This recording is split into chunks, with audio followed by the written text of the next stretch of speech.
আসসালামু আলাইকুম। আশা রাখি আপনারা ভালো রয়েছেন। গা চুলকাচ্ছে, তাই না? পা চুলকাচ্ছে, তাই না? কুঁচকিতেও চুলকাচ্ছে, তাই না? হ্যাঁ, কথা বলছি চুলকানি নিয়ে। বাংলাদেশের প্রেক্ষাপটে এই চুলকানিটা সবচেয়ে টকেটিভ একটা ইস্যুতে পরিণত হয়েছে বিগত কয়েকদিনের মধ্যে। কারণ চুলকানি হলেই যেন আমরা ভেবে নিই সেটা হচ্ছে অ্যালার্জির কারণে। ভুলটা হয় সেখানেই। আমার পেছনে যে দৈত্যটাকে দেখতে পাচ্ছেন, এই দৈত্যটা হচ্ছে চুলকানির খলনায়ক এবং এই দৈত্যটার নামটি হচ্ছে সারকপটিস স্ক্যাবি, যেটাকে কিনা আমরা জানি স্ক্যাবিস নামে। আর এই স্ক্যাবিসটি বর্তমানে বাংলাদেশে খুবই প্রকটভাবে দেখা দিচ্ছে। স্ক্যাবিসটি হয় কাদের?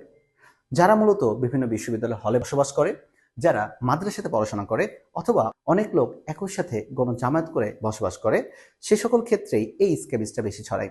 কারণ তারা তাদের ব্যবহৃত গামছা, তোয়ালে এবং নিজের পার্সোনাল কিছু জিনিস শেয়ার করে থাকে, যার কারণে এই স্ক্যাবিসটি খুবই দ্রুত একজন থেকে অপরজনে ছড়িয়ে পড়ছে। আমাদের করণীয় কি? চুলকানি হলেই কি সেটা অ্যালার্জি? না। চুলকানির অনেক কারণের মধ্যে বর্তমানে স্ক্যাবিস কিন্তু একটা ভয়াবহ কারণ। আর স্ক্যাবিস থেকে পরিত্রাণের জন্য সবার আগে আমাদের সচেতন হতে হবে।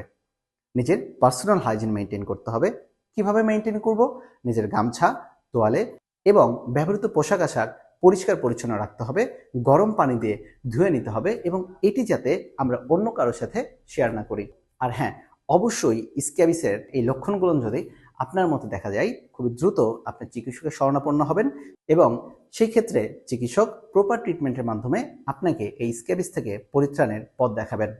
আশা রাখি এই সচেতনতামূলক ভিডিওটি আপনার অনেক কাজে আসবে। মনে রাখবেন, সকল চুলকানি কিন্তু অ্যালার্জি নয়। চুলকানির মহা খলনায়ক হতে পারে কিন্তু এই দৈত্যটিও। স্ক্যাবিস থেকে দ্রুত মুক্তি পাক বাংলাদেশ।